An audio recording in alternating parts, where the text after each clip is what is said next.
of Maharashtrian tart that you call it, it has like zavas and it has thecha. Thecha okay आणि ठेचा बहुत पसंद है मुझे। है बहुत कमाल चीज। তোমরা তো দেখেই নিলে এই ঠেচা রেসিপিটা কত সেলিব্রিটিদের পছন্দ। তাহলে চলো আজ বানিয়ে নিই ভাইরাল ঠেচা নুডলস। সবজির মধ্যে আমি নিয়েছি পেঁয়াজ, ক্যাপসিকাম, গাজর আর বাঁধাকপি, কারণ আমার বাড়িতে এগুলোই অ্যাভেলেবেল ছিল।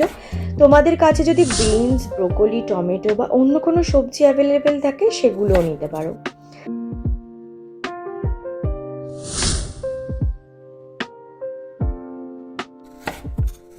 এবার আসি আজকের মেন হাইলাইট, যেটা ঠেচা চাটনি। এটার জন্য লাগবে 9-10 কোয়া রসুন, বেশ খানিকটা ধনেপাতা, 14-15টা বাদাম আর কাঁচা লঙ্কা।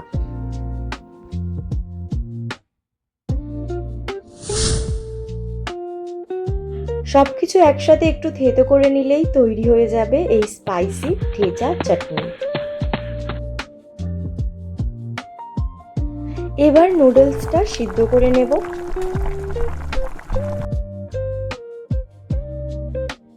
তারপর প্যানে অল্প তেলে পেঁয়াজ, ক্যাপসিকাম, গাজর আর বাঁধাকপিগুলো হালকা করে ভেজে নেব।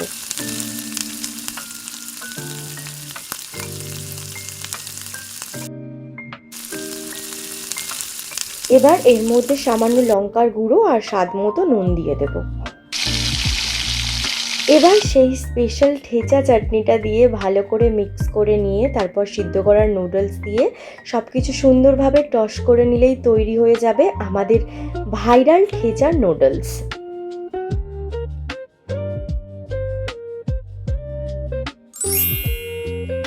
খুব কি কঠিন লাগলো রেসিপিটা? চলো তাহলে এবার বেশি কুড়েমি না করে বানিয়ে ফেলো আর খেয়ে অবশ্যই জানিও কেমন লাগলো।